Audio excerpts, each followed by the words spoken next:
आपल्या देशामध्ये आपत्ती व्यवस्थापन किंवा आपत्ती नियोजन म्हणजे मुळात हा 20 वर्षापूर्वी आलेला विषय आहे.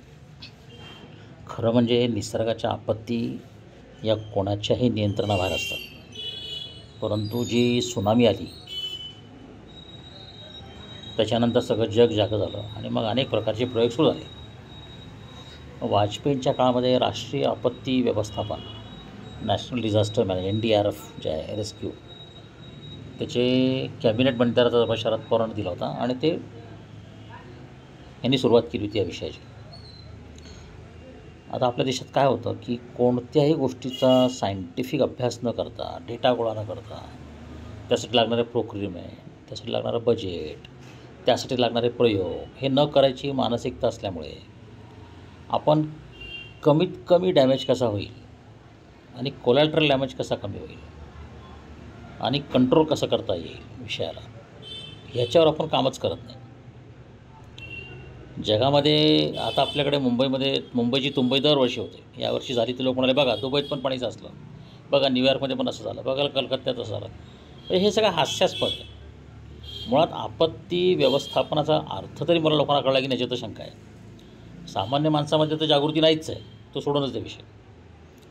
म्हणजे पूर आला किंवा दुष्काळ आला, आता समजा उदाहरण द्यायचं झालं तर आत्ता पूर आला आहे मराठवाड्यात. समजा उद्या सलग 2 वर्ष दुष्काळ पडला तर काय करणार आपण? पेपरवर्क आहे फक्त. मग पाण्याचे पाईप वगैरे रेल्वेने पाणी पुरवणं वगैरे मग कसं काढणं. कारण आपल्याला एक सवय लागली आपल्या समाजाला, सरकारला, लोकांना की आजचा दिवस निघाला ना उद्याचा निघाला लागेल ना. आता हे दुष्काळाचं बघा, मदत करू हे करू ते करू, काही दिवस निघून गेले ना लोकही सहनशील आहेत. आरडाओरडा करतील, हे करतील, परत आपल्या दैनंदिन जीवनशैलीला लागतील.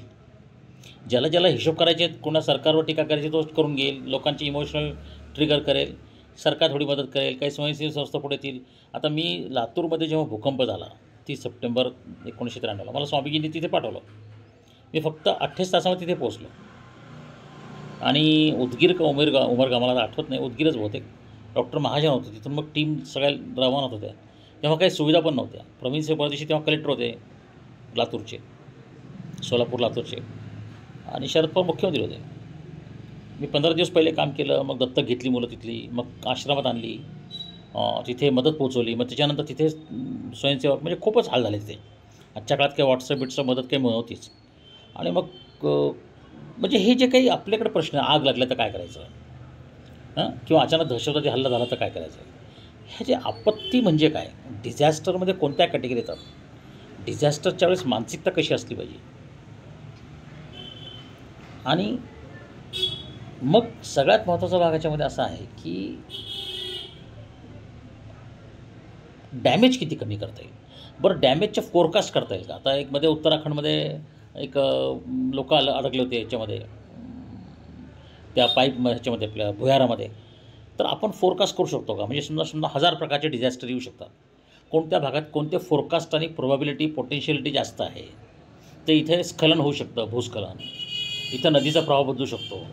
आता पिंपरी चिंचवडमध्ये नदी प्रवाहामध्ये बंगले बांधले ते लोकांनी पाडले. म्हणजे हे सगळं उत्तरक्रिया आहे आपली. आपत्ती म्हणजे सगळं डॅमेज झाल्यानंतरचं आहे किंवा डॅमेज होतानाचं लोक जागे होतात. दरवेळेस आहे NDRFची टीम दाखल. आता दरवेळेस पुराचं पाणी धरणाचं पाणी सोडलं की लोकांच्या घरात पाणी शिरतं. मग हे फोरकास्टेबल करण्यासारख्या गोष्टी आहेत, त्याचं प्लॅनिंग करण्यासारख्या गोष्टी आहेत ज्या आपल्या हातात आहेत. आता किती ढग जमा होणार आहेत, किती ढगफुटी होईल काय हे सांगू शकत नाही आपण. पण मुळात अशा गोष्टी जर घडल्या तर त्या आपत्ती व्यवस्थापनाचा जो मूळ भाग आहे ना तो मिसिंग आहे. आपली सगळी यंत्रणा जी आहे ना ती डॅमेज झाल्यानंतर होताना लोकांना वाचवणं एवढ्यापुरतीच मर्यादित आहे. त्याच्यानंतर काय करायचं, पूर्वी काय करायचं, मध्यभागात काय करायचं, फोरकास्ट कसा करायचा. आणि आता आपल्या मंत्रालयात पण डॅमेज आपत्ती विभाग असतो. जिल्हाधिकारी 2 लोक बसले असतात लॅपटॉप घेऊन, एक फोन नंबर दिलेला असतो, बस. तेच लोक, तेच यंत्रणा, तेच म्हणजे आपत्ती येऊ शकते. त्यासाठी काही स्टोरेज लागेल, ॲमेझॉनसारखं एखादं मोठं वेअरहाऊस उभं करावं लागेल, त्यात वस्तू तयार ठेवाव्या लागतील, त्याचं प्लॅनिंग मॅनेजमेंट करावं लागेल. एखादा मोठा आजार पण येऊ शकतो अचानक. आता कोविडमध्ये आपली कशी फजिती झाली आपण पाहिलं. त्याच्यामुळे आपल्याला आपत्ती व्यवस्थापनाचा हा पूर्ण अंगात भिनवावा लागेल विषय.